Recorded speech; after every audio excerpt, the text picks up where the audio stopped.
All right, welcome back to another episode of D2D Success Stories. Here today with Kevin Cox. Welcome, man. Thanks, man. Yeah. I'm glad to be here. Yeah, man. Glad to have you. So we had your brother Kenny on, I don't know what that was, 8-10 episodes ago maybe. Yeah. I was just listening to it on my way in. Yeah. I freaking love Kenny. Yeah, good guy, dude. Good guy. No, he's the best guy.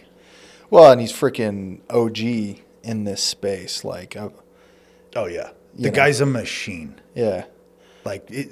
Very few people worked as hard as Kenny did. Like when he got going, he's the man. I look up to Kenny a ton. Still doing it too. One of the reasons I wanted to do this podcast at all is I wanted to bring on people who have a lot of pride in door to door. It's not just a perpetual embarrassed to say what I do for a living. Oh, totally. Desperately trying to get out at the end of every summer. You know what I mean? Yes. So I love having on guys like yourself, like your brother, a lot of these people we've had on who it's, 15, 20 years and still down with it. You know? Oh, yeah. Man, yeah. I've been going 24 years. Yeah. In the door-to-door space. So love it. Yeah. Yep. Definitely not ashamed of it. Love it. Yeah, me neither. So we were talking a little bit before. We served in the same mission, which is freaking cool. We'll get into that in a second. So tell us, just take 5 minutes maybe, talk about growing up. Yeah. So like Kenny said when he was on here, we were so fortunate, dude. Like our childhood was amazing, incredible. Born and raised in Manti, Utah. Still to this day, there's like 1,500 people. No stoplights. Yeah. Small town. The place has barely changed. Are there a bunch of Coxes there still? So there's less. It's actually heartbreaking. We went down there for Easter because Kenny bought my parents' house. Yeah. And he's Airbnb-ing it. Uh-huh. And I was really depressed because our family, one of our great-greats settled the valley. Yeah. We were there right in the beginning. That's how my family is with Panguitch, Utah. It's all Henry's. Yeah. But now, so behind my parents' house, we basically, dude, my dad, he's lived within a 1 square mile his entire existence. Yeah. He never moved out of Manti, not one time. Yeah. Ever. And I bet he didn't want to. I bet he was like, why? Bro, my mom and dad, they fell in love at the age of 14. Uh-huh. My mom has kissed one man. Yeah.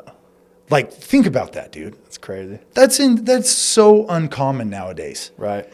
And so that's our childhood. Everyone, the way we grew up, I would have strangers, random people in the city. They'd see us on our bikes, we'd be heading out west, and they'd call my mom on the home phone, and it's like, hey, I just saw him drive by. Yeah. So it's we were raised by the city. Yeah. Everybody knew you. And it's that story. It's so beautiful. My dad was an entrepreneur his whole life, which is so funny because now I'm actually a full-time entrepreneur, but I never really dreamed of it. But it never felt like my dad was because we had a company. Yeah. And anyway, my dad did very well. We were very, very blessed and played sports, small town, country kid, grew up in the mountains. Yeah. Hunting, fishing, snowmobiling. You name it. That's what we did. Talk about the sport, because we were talking about, you said you were recruited kind of to play all 3 different colleges. I had college offers for football, basketball, baseball. Uh-huh. What were you best at? Probably football, to be honest. What'd you play? Quarterback. Yeah. And I was heavily recruited to play football, and I just lost the fire. Yeah. I actually went to the 2A, 3A MVP all-star game. Yeah. And a lot of us had committed. I'd committed to go play basketball at that time at Snow College. Uh-huh. A lot of the kids were going to BYU and University of Utah and a ton of JUCOs, and we're playing, and that's when it hit me. I was just like, dude, I don't want to do this anymore. I don't like it as much as these kids. No. Yeah. They're hitting their heads on lockers and getting all fired, and I just didn't have it. So that's when I was like, okay, I didn't make a mistake. I wanted to play basketball. You know what's weird about football, just as a side note, because I've experienced this, it like ebbs and flows, right? Like in the middle of the off season, you'll be like, okay, it's time to play football again. And then in about week 8 of the season, you're like, bro, I cannot go to a Monday practice again. I've had enough. You always have that, I hate to even cop to this one, but when you finally lose the playoff game or the last game of the season and it's over, you're pissed. And then as you get on the bus, you're like, at least the season's over, though. Yes. Because at least for us, it got cold at the end of the season. Yeah. It's like when we played in state championships and stuff. Yeah. That's where I was always just like, man, a gym is always warm. Yeah. So I'll play college basketball. Yeah. So you did do that then? I did. But I would also like to plug, I was way better than Kenny. Just throwing that out He'll there. admit it. But, just throwing it out there. He was way better than me on the doors. I was a much better athlete. Okay. So. Got him. Love it. Okay, so you graduate school. Did you go to a full year before you went to Peru, or? Yeah, so I attended Snow College, which a little humble brag, but I'm the only Cox kid to graduate with an associate's degree. Got him. And it was accidental. I didn't even know I graduated. Yeah. I thought my grades were too bad because I met my wife the year after I got back off my mission. Yeah. And anyway, my grades were so bad, I didn't think I was able to graduate. And then the diploma showed up. They just mailed it to you? Yeah. So humble brag. Only Reed Cox child that has an associate's degree. Now, hilarious. my in-laws, we have some people that married in. Some of my brothers and sister-in-laws, they're educated more than me. But I still beat Kenny in that too. So shout out. We'll take it. So you play basketball at Snow for a year. Go on my mission. Lima Peru, South. Lima Big shout South. out. Love it, man. How was that? I loved it, dude. Yeah. It was so hard. Like, did you have cold showers and all of that? I did. Well, unless they rig up that little contraption that you shock your head on, which I did in maybe. Bro, try being 6'4". Yeah. With those things. Well, because everybody improves 5'8", so the shower head is at like 5'10" maybe. Yes. So then they, okay, if you're listening and you can't visualize what we're saying here, the water comes out cold, and instead of setting it up to get made hot in the wall like we Americans like a do. water heater? Yeah, like a water heater. No. They rig up this little electrical contraption on the top of the shower head that shocks your water hot as it comes out. Yeah, it's like a coil or something. But it's incredibly sketchy. I actually did shock myself. I'm getting electrocuted in the shower, which is scary if you think about it. Probably 3 or 4 times. Oh, I have 2 times where I woke up on the ground with the water running on me. Because the pipe comes out of the wall, right? Here's the shower head, and it just sprays straight down. There wasn't a lot of adjustability on those things. Yeah. But the electrical wire is running down the pipe into the wall. Yeah. And so, when you hit that thing, it ain't grounded. The electricity in Peru was not very safe. Yeah. And it was not on breakers. That's freaking funny. So when it hit you, dude, you were out ski. Yeah. And it lit me up a few times. But I love that we can talk about this. Since we're talking about weird things, I'm sure you rode around a lot in moto taxis. oh, I love motos. That's did you know there's only 2 countries where they really do that? It's Peru and India. Oh, I didn't know that. Yeah. So moto taxi, if you're listening, you probably think it's like a motorcycle. It's not. It's actually this covered tricycle Yeah. thing. It's like a No, they're little taxis, and then you get in it, and as big Americans, it's like the crossbar.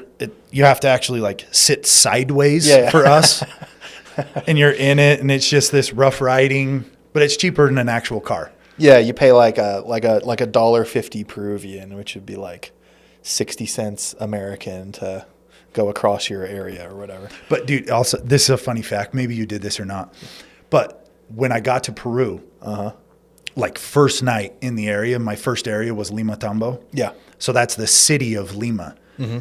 And we're laying in bed. And do you remember the noises of the city? It's crazy.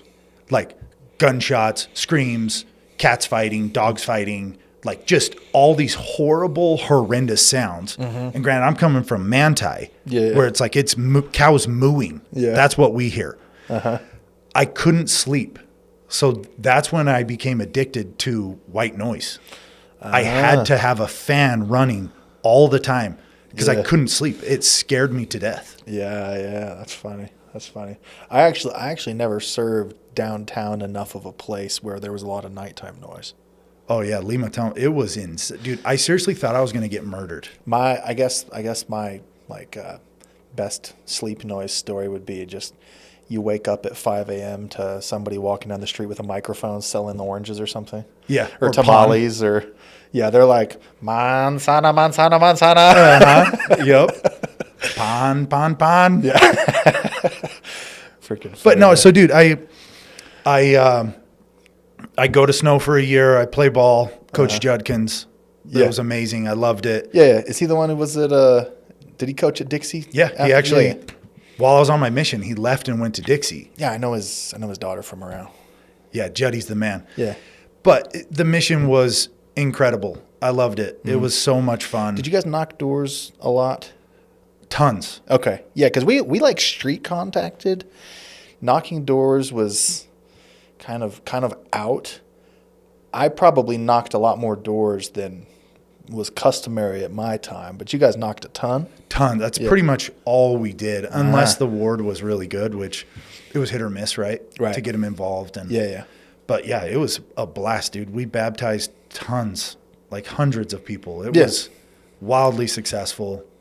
I'm still in contact with a lot of them. Love it. Yeah. I love the people of Peru. The food. Mm-hmm. Dude, the best. If you're in Utah County, Utah County has some fire Peruvian restaurants. Mm-hmm. What's your favorite one? Right now it's Peru 51. And it's not even authentic Peruvian food, but the lomo saltado. Where's that, in Orem? It's on State in Orem. Yeah. Doesn't even remind me of Peru specifically, but dude, it is so good. Close. I live somewhat close to the Nazca Grill there in American Fork. Oh, okay. You know what I'm talking about? That one's good. Yeah. Anyways. So you get back. Do you go back to Snow, or kind of what happens next? So, dude, funny story. I get back. I probably have less than $1,000 in my bank account, and I'm sitting at our bar, and I'm eating a bowl of cereal for breakfast. And this is like day 2 after I get home. Right. My dad, he sits down next to me, and puts his arm around me, and he's like, "Okay, so what's your plan?"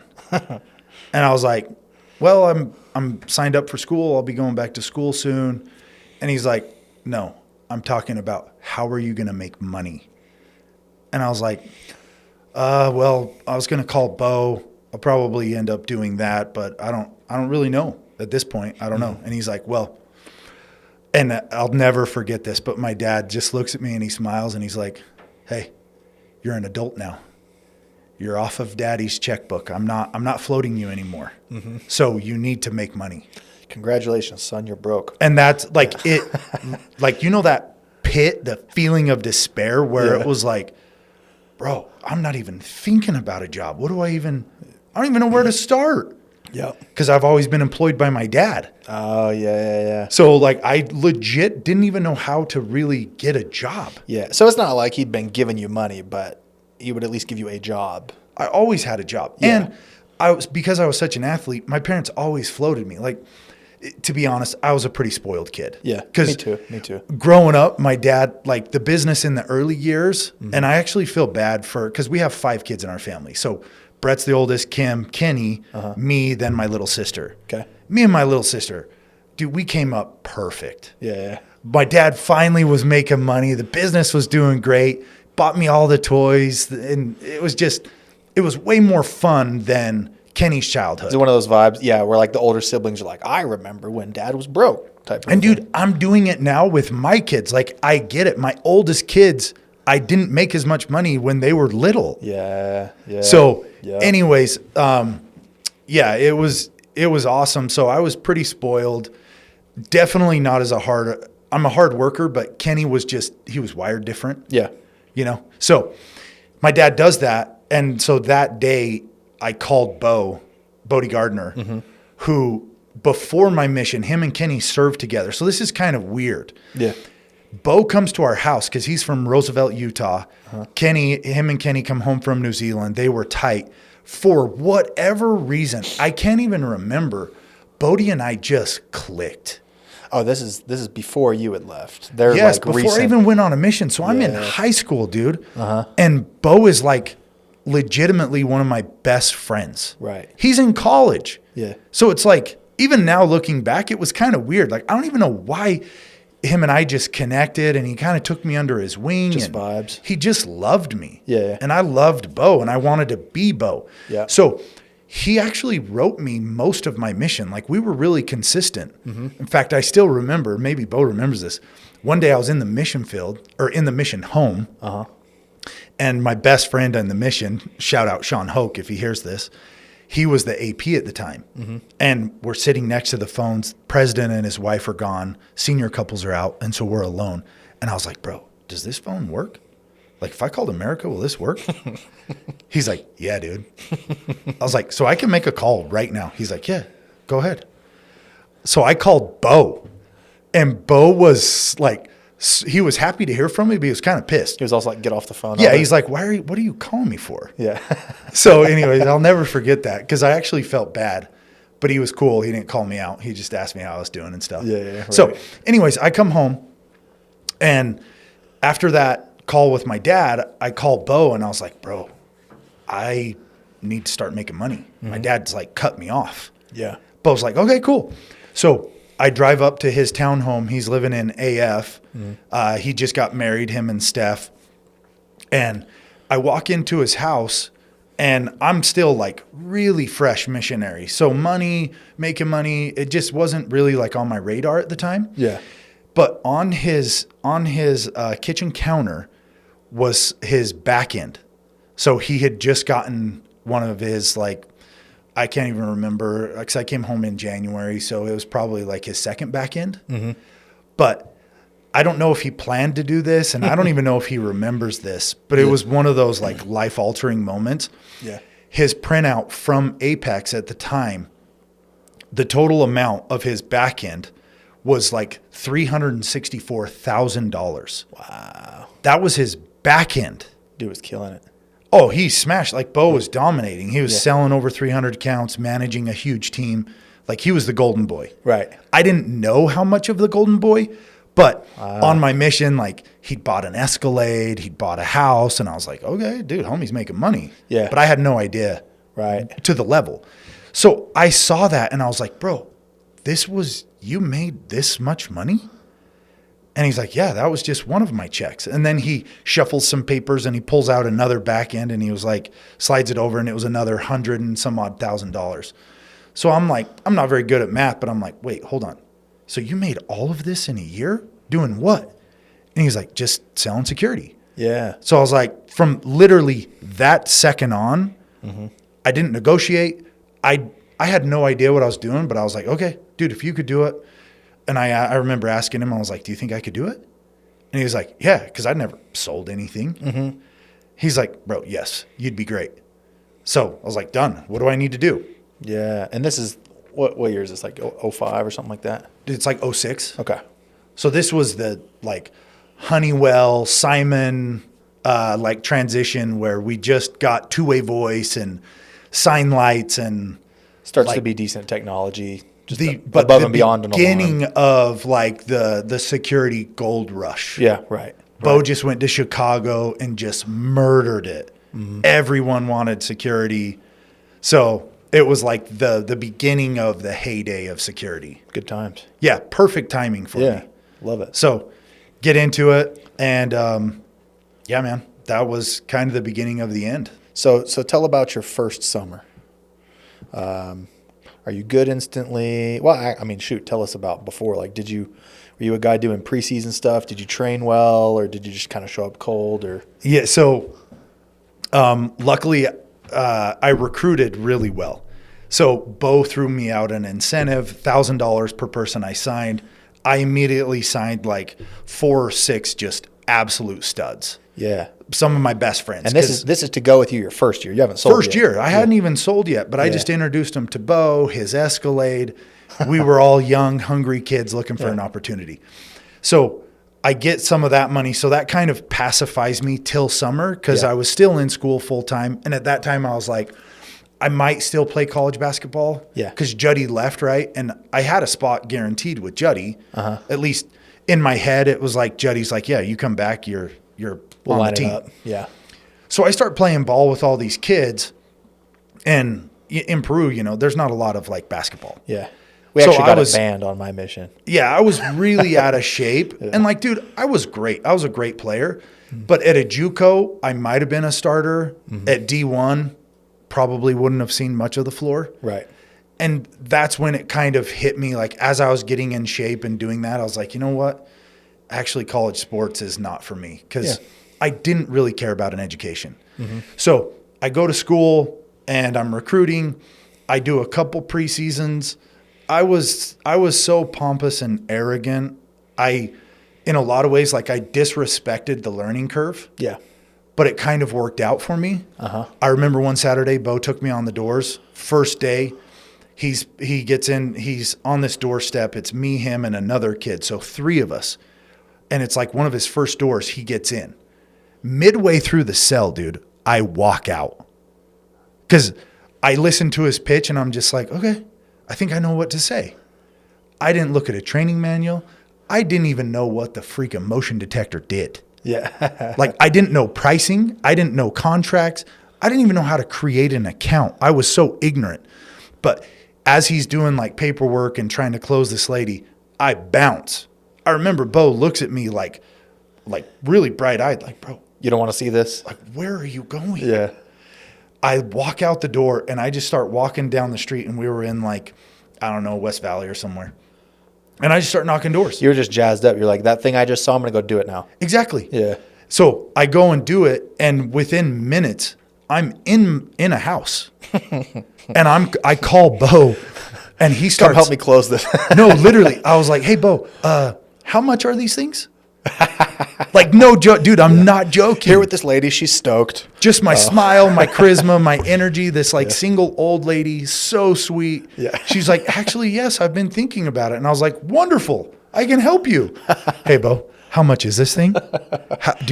How do I even do this? That's funny. And he's like swearing at me on the phone and laughing. And he's like, what's the address? I'll come over. He comes in. He helps me close it.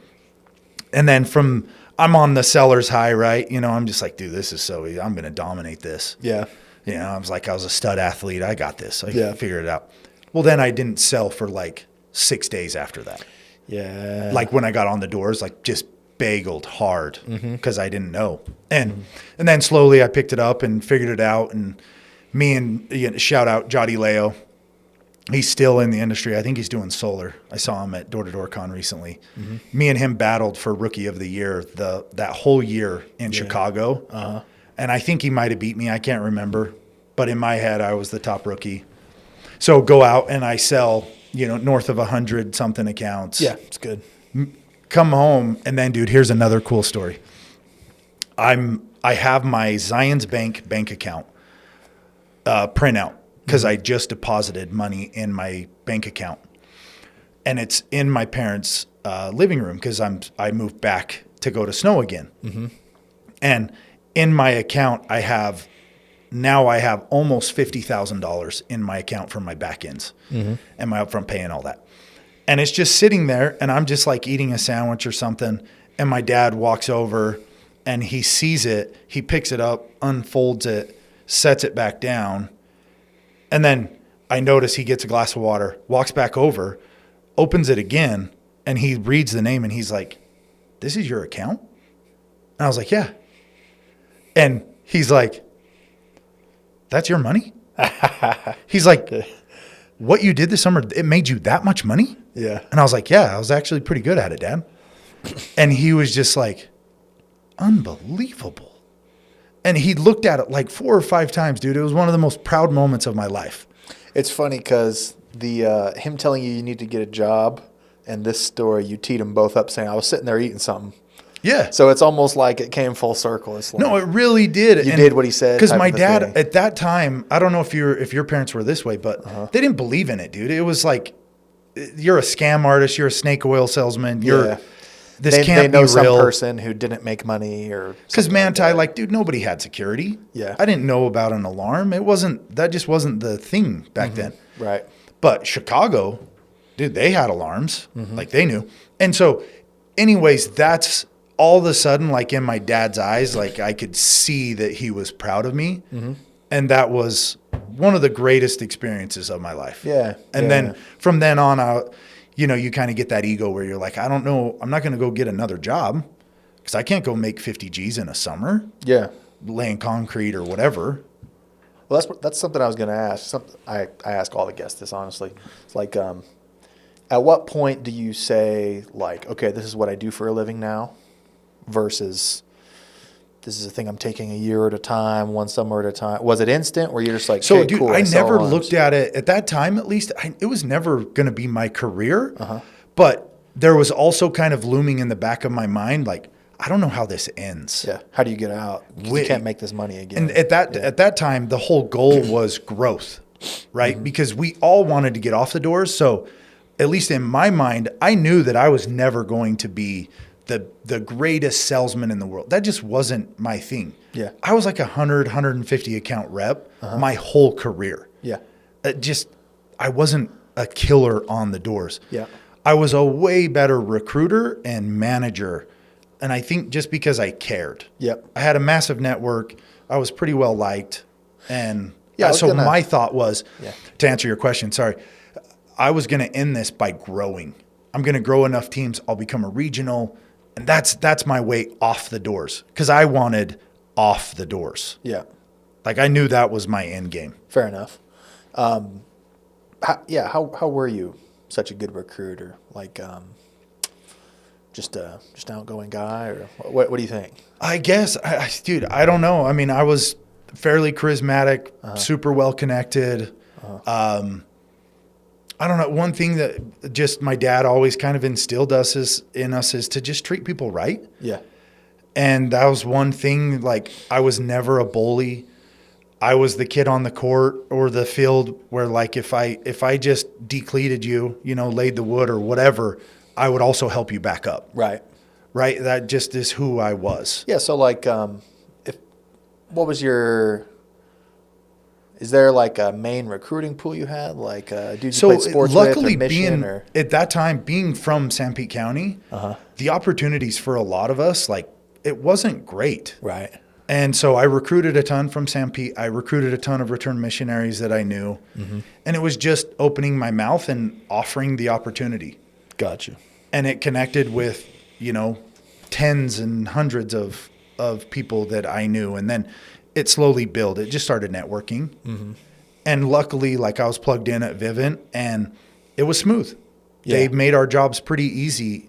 Pay was smooth. We delivered to our customers. Service was pretty good. And that's one element that, like, looking back now, having kind of advanced to the executive role and the other things, it's like, dude, Vivint, like, I'm grateful for them because, dude, Todd ran a phenomenal company. Brinchley ran a phenomenal company. And it's not easy. Yeah. And in some ways, like, I have at least taken that for granted. Yeah.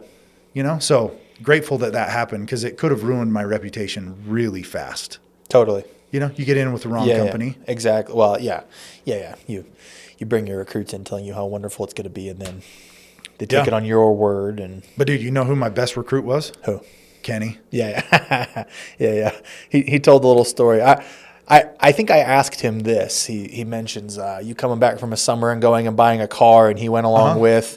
And I was like, do you think he was that a little bit of a recruiting ploy? He's trying to flex his car. Not at all, dude. He thinks that I was doing that.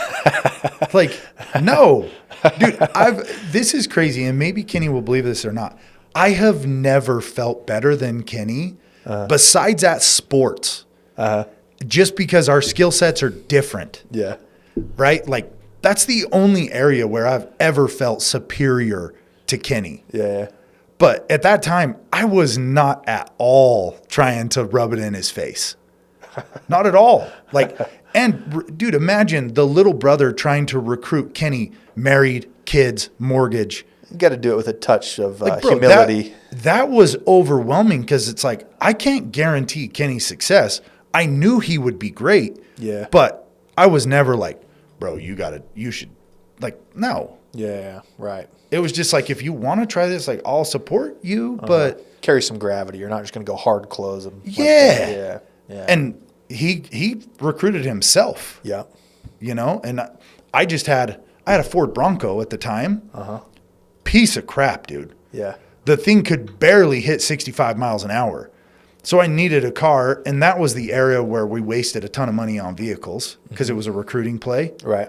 And I was such a fool, dude. I wasted all my money year one. And it was awesome. I lived so large. Yeah. Bought $300 jeans. Yeah. You know, like, I was such a tool. Yeah. Because it just felt like it would never end. Right. So talk about just kind of growing those first few years at Vivint and maybe leading into your second company. So it was the heyday. Yeah. So it now looking back, it felt very easy, right? Like, just throwing a ton of money, bringing them in, having them meet Todd and Sean and Bo. We recruited like crazy. So from my first year to my second, some of my buddies, they were just such studs. And now they've moved on. They're wildly successful in their lives. But I connected them with the right people at the right time. I sprouted off from my first year to second year. I sprouted off, I think it was like 3 full teams of guys or 2 or something like that. And me and Kenny were kind of co-managing together. And Kenny goes out, sells lights out. I sell pretty mediocre, but the office does fantastic. Yep. Super successful. And then it just kind of got to a place where we had a lot of growing pains. Vivint had growing pains on, like, how does a regional compensate a manager that spits off teams?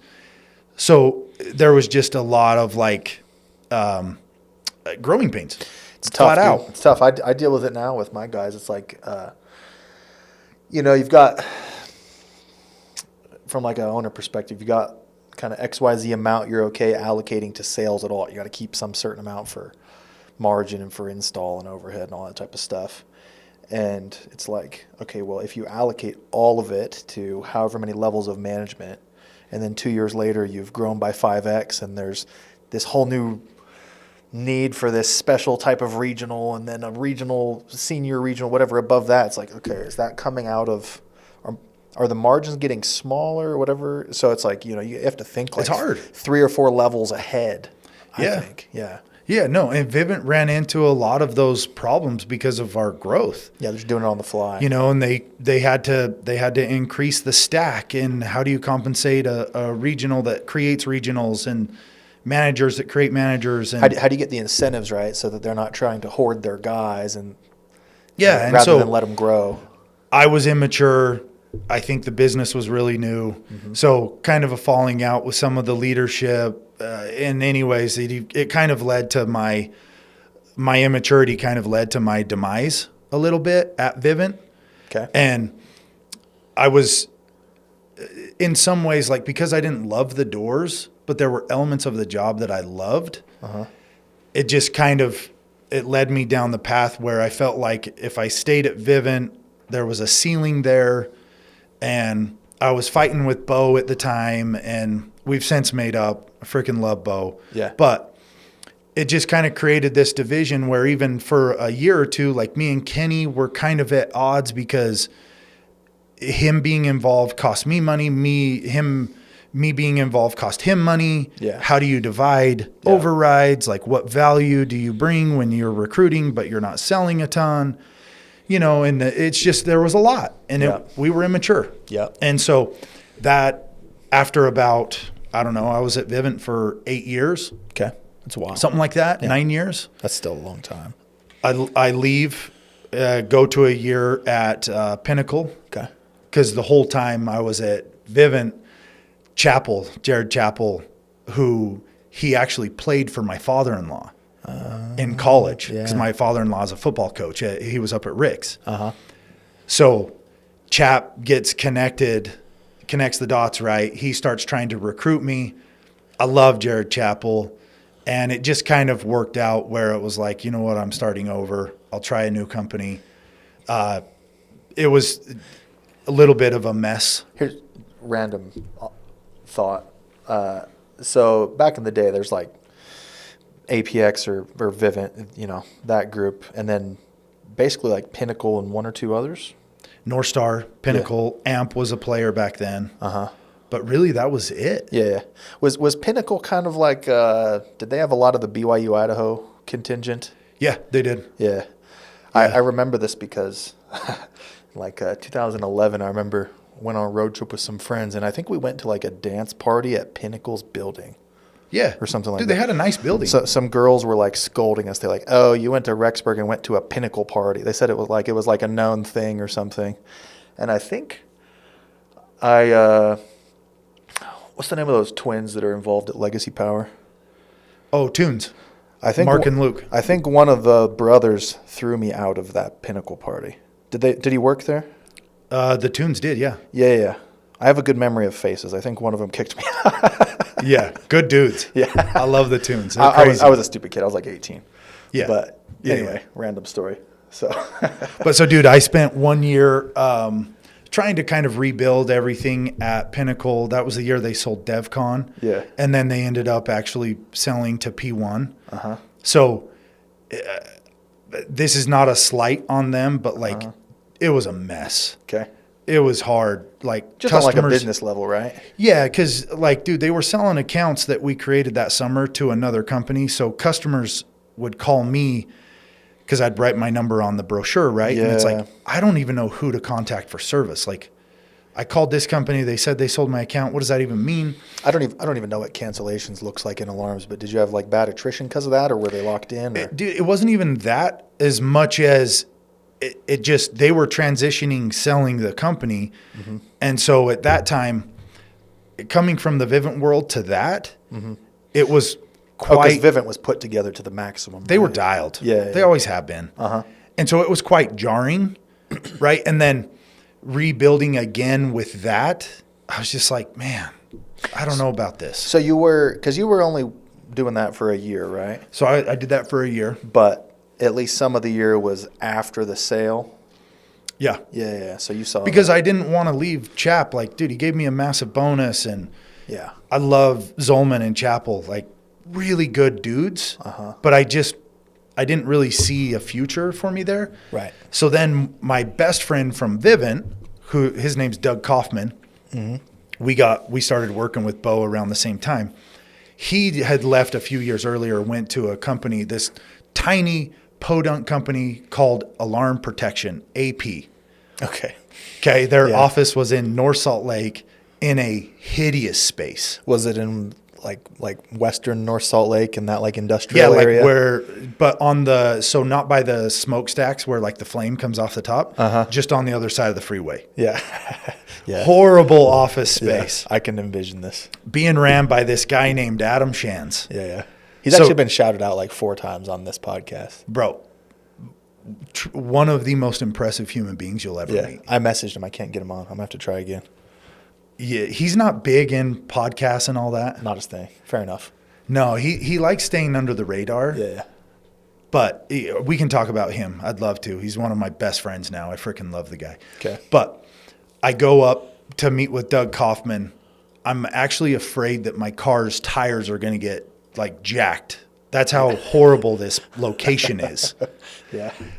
But I go and I meet, and I'm kind of like a little bit of a tail between my legs situation where it's like I just left everything I built at Vivint.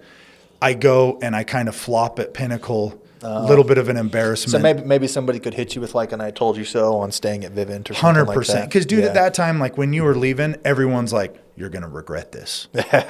Like they were, dude. The Kool-Aid was thick at Vivint. Right. It still is, but it was like horrifying to leave. Dude. Yeah. The Lord's one and true alarm company. Straight up. Yeah. And so my ego goes from like I'm this stud, 2A MVP to like knocks me down at Vivint, knocks me down at Pinnacle. So I'm kind of at like rock bottom when I meet with Shands. And it's funny because when he's recruiting me, Doug's hyping me up, telling me how many people I've recruited. And Adam's sitting across from me at his table, and he's just like, okay, so how many people do you think you could pull? could you recruit? And I was like, I don't know. And because I've left everyone, right? Like I left tons of recruits with Kenny at at Vivint, tons of my network that followed me to Pinnacle. So at this point, it's just like, dude, I don't even know if I have any credibility at all left. Yeah, a little bit of a personal brand hit, maybe. Totally, dude, 100%. Yeah. Right. And so as, listening to Kenny's when he was on here, it's like, dude, there's a lot of like power in staying because as you're jumping, like it takes a lot for people to follow you. Right. And especially when I went from dialed systems to less dialed, like, dude, I couldn't look at my best friends and tell them like, this is the answer. This is where we're headed, bro. It's so much better. Because it's like, dude, I don't know what's behind door number one. Like, dude, we might not even be able to get installs. Yeah. You might not get paid. Right. Okay, so I meet with Adam, and he's like, okay, cool. How many people do you think how many accounts do you think you could sell? And I was like, I don't know. I'm probably good for about 100. Yeah. And I had money I needed to pay back to Pinnacle. So it's like I needed a bonus and all these things. It's the same recruiting game. Yep. But anyways, it ends up working out. I take a chance on Adam. He takes a chance on me. And that year with AP, I go out and I have my biggest year of personal sales ever. And I actually ended up recruiting quite a few people that they were also looking for an opportunity. And at the time at AP, the business model was residual pay. So he attracted me hardcore to this idea. So when you sell an account, it's $50 a month, right? Yep. Half of that stays with AP to manage the customer, overhead, G&A, all of those things. And then the other portion of it comes to you. So instead of making $500 a deal, you make $20, $25 a month. And it just slowly compounds and it builds. And I was like, yo, sounds nice. This is what I need because I'm sick of starting over. Yeah. And so I go out first year, have a great year. We come back after the summer and we're all sitting in the Salt Lake office and I'm realizing, okay, if we're going to grow, like if I'm going to recruit my people, I need actual reasons to recruit them because our office space sucks. We're selling the exact same product as everyone else. Like, what's the benefits? And so then just naturally my mind went to what we did at Vivint. Because, dude, shout out K-Swiss. He was the GOAT. Yeah. Like, he engineered at least in my world, what I witnessed, he engineered all the programs that, like, really attracted the A type of personalities, the competitive people, the competitions, super cool incentives and swag and all of it. Like, we called it the Kool-Aid. Yeah. He kind of invented that. Yep. Some brand. Yeah. Yeah. So that's when culture, like, I really started noticing, okay, what's the X factor at Vivint? Now, how can I duplicate that here? So I go to Shan's and I'm just like, hey, bro, like, we got to do some of these things. Yeah. And at the time, I didn't even know why. I just knew we had to have them. And as all the talents Adam has, culture, brand, like, it's not him. No. Goes right over his head. He was the type of kid, he grew up so poor that if someone offered him like, bro, if you go sell 5, I'll buy you dinner. He was like, okay, cool. Well, I'm going to sell 5 because that equals X amount of dollars. I would have sold 5 anyway. Exactly. And now he's like, now I'm just taking your money. He sounds like me. Yeah. That's how I am actually. And so incentives to him never motivated him. He never understood it. Just side note, just reading between the lines, this company sounds super like bootstrapped. 100%. Like we're self-funded. Not spending money on an office space. And the residual thing is like a cool commission to pitch, but it's also I don't have to borrow anything. No, it was 100% for the because operator. Adam also came from Silverline. Yeah. Where he saw how that business was operated and it was heavy debt. Yeah. So his whole thing is he's like, dude, how can I provide my best friends a way out of the commission world, but still high income possibilities? Yep. The model, it was beautiful. Yep. And at that time, like, dude, this is a little plug for Adam that not a lot of people know. Dude, in his 30s, so when he was like 33 years old is kind of, I believe, actually, no, I could be wrong. I can't remember his exact age, but that dude worked so hard and was so frugal throughout his life. In his savings, just take a guess how much he had. When you tee it up that way, $1 million. $5 million. So he's Just sitting there. He funded AP. We started it out of his savings account. Yeah. And then because all of his buddies, they all left Silverline where they were making a great commission. Mm-hmm. They were all kind of like in the early years, they were selling accounts to Silverline to make a commission, to make a living, and then building residual by in-housing their accounts at AP. Yeah. Okay. Yep. So it was bootstrapped by design. Yep. And it actually appealed a ton to me because I can see on the Vivint side, heavy debt, and then hopefully you make your money back in the end, or you make your money along the way, this residual. Like, I got it. Yeah. Like, cool. Great. Resonated. And so we were all in on this idea. Like, all of us that started, we were all in. Mm-hmm. But the beautiful thing was, because we were so cheap and frugal at AP, Adam allowed me to become kind of the K-Swiss at Alder. Mm-hmm. I had no schooling. I had no right doing it.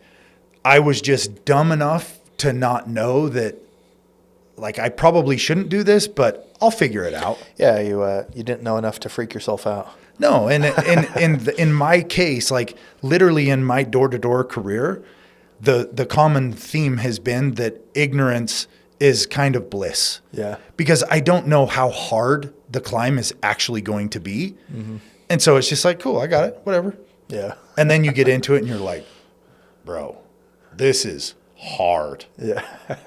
And now looking back, like if you asked me to do it again, I don't know if I would. Yeah. Because it was just hard. Mm-hmm. But Adam, yeah. So then I go to AP and year one I sold, and then year two I actually went corporate because we didn't have anybody on the marketing side. Yeah. Nobody. So I just luckily assumed the sell on Adam. He tried to get me to go out and sell, and I somehow convinced him that I was like, bro, I am more valuable on this corporate side than I am on the door-to-door. Mm-hmm. And so then for now, the last 12 years, actually, I've been running like sales ops, marketing, everything for, we changed the name eventually. It's now Alder. Mm-hmm. And so Alder's been my baby for the last 12 years. Yeah, man. So doing competitions, swag, just a lot of that kind of digital marketing. This is who we are. Probably a bunch of social media stuff. All of it. Yeah. Anything that Alder touched, it flowed through my design team. Mm-hmm. Mm-hmm. That's cool. That's cool. Yeah, it was fun. So I went from a door-to-door salesman to somehow this marketing person. And you said 12 years in that role? 12. It's a while. Last 12. That is a while. Yeah. How has it changed in 12 years? So I guess, what do you mean? I'm sure your role has grown. I'm not really asking about the role. How has the game changed in 12 years? Like a lot more social media the last 6 or 8 years, I imagine. Yeah, no, social media has completely, like, that's the way that we can grab attention now, the way we recruit a lot of times. Yep. The beautiful thing for a lot of what we do on the design side, it's become way more visible. So if your brand isn't legit, like you don't have a consistent voice and you're not consistent in incentives and the events and the company trips and all these things, like, dude, you lose. Flat out, you lose. You said if you don't have a consistent voice, like what's that mean? Unpack that a little bit. So a better way to say that is like your brand has to be strong. Uh-huh. You have to be present. Yeah. Because if you don't, like, if you're not grabbing eyeballs, which really that's what marketing is. It's attention. Mm-hmm. I'm fighting to get your attention for seconds. Yep. And if you've literally never heard of Alder, but yet you constantly hear about Vivint, or some of the greats right now is Grit Marketing. They've done a fantastic job. Super strong brand. Dude, kids gravitate to that. Yeah. Because although the culture amongst like Gen Z and Gen Y or whatever all this crap is, like, yes, kids have changed, but competitiveness, drive, grit. It's eternal. It's all the same. Yeah. It's all the same. We have to package it slightly different to actually like attach it to someone's like their why, Yes. the holy cause, right? Like capture their heart and mind. So the formula as far as, creating the Kool-Aid, it just slightly changes a little. Now, here's a question. Do you think that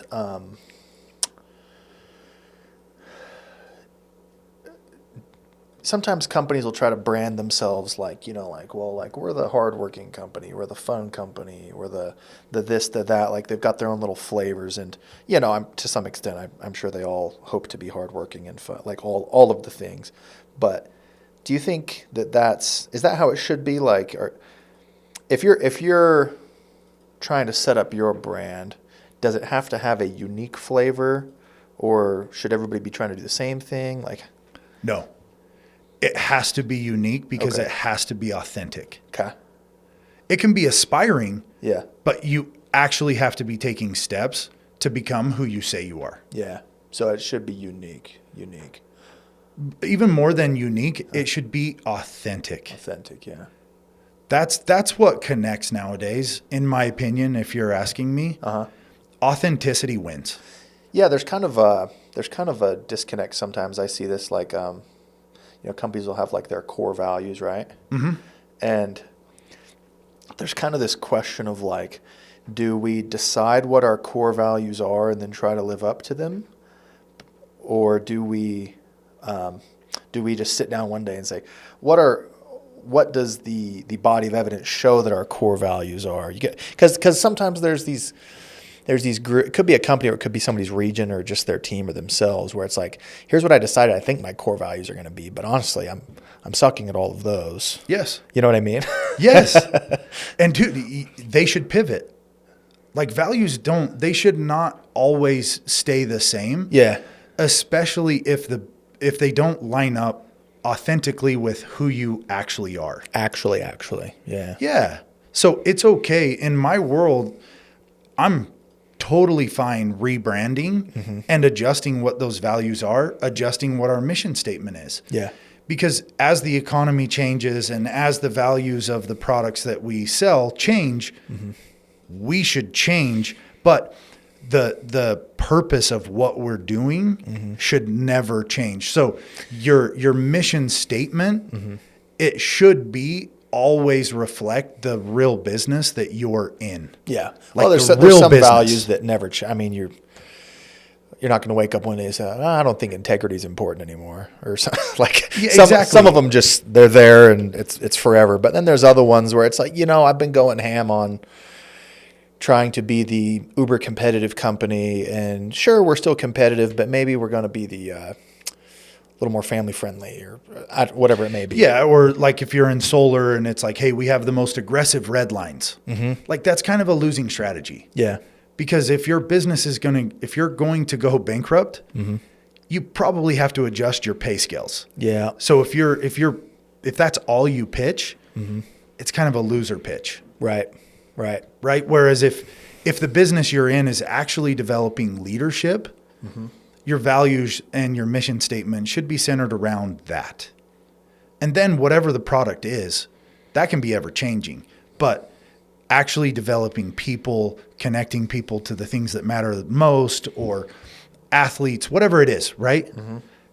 That should be that should be the direction you want to take your mission statements in. Fair enough. Do you want to talk a little bit about your recent transition, or is that Yeah. So brand new, too new? Yeah. So as of May 1st, I resigned from Alder. Yeah. 12 And years. 12 years. I honestly thought the rest of my career would be at Alder. Like I was ride or die. And I never really intended to leave. But my wife, who is, can I curse? Soft ones. Dude, my wife, who is the biggest badass. Yeah. That one's good. Just no F's. Yeah. Yeah, no. Like my wife is so rad.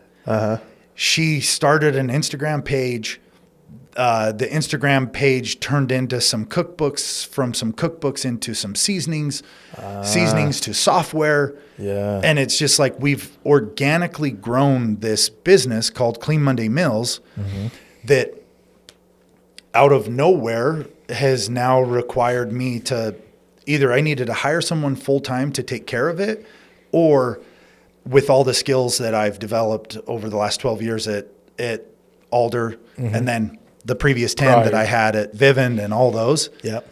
Like I'm perfectly suited to actually run this e-commerce business that we now have. Yeah. So I'm now going to be the president, or I don't even have a title yet. I don't even know what I'll do, but I'm running Clean Monday Meals. There you go. Love it, man. Yeah, dude. And just kind of unexpected, huh? Totally unexpected. Yeah. My wife and I have never dreamed of being entrepreneurs. When you interviewed Kenny, it's funny because that's always been kind of his dream.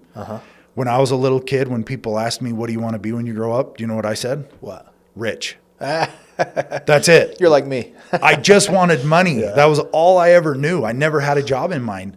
And now that we're entrepreneurs, to be honest, it's terrifying, but it's really exciting. Yeah. And my career up until this point, it's pretty wild because I never thought door to door would lead me here. And it 100% has. Yeah. Well, I think there's a great lesson there, man, like regarding, because a lot of people they'll be in door to door, but in their brain, they're desperately trying to escape. And the problem is it actually cuts the legs out of like both things, like your current career and escaping. Whereas you were fully dialed on your job, right? I loved it. Doing a good job, had your other stuff going on. Your wife was running it, which is appropriate so that you can stay dialed in on your job. But then at some point it matures, it grows organically, and you're like, well, shoot, man, we're here. Yes. I'll do it, So, but what's crazy though is all the door-to-door lessons that we try to instill in all of our sales reps, the communication skills, the metaverbal, the transitions, the closing, the hard work, working the hours, the grit, the no quit, all that stuff actually 100% applies to even an e-commerce business. Yeah.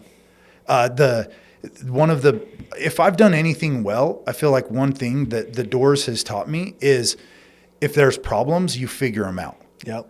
Because there's no one else. Like there's no one else to go sell for you. And that's that kind of mentality, this like, I don't know the answer, but I'll figure it out. That's probably served me the best. Yeah.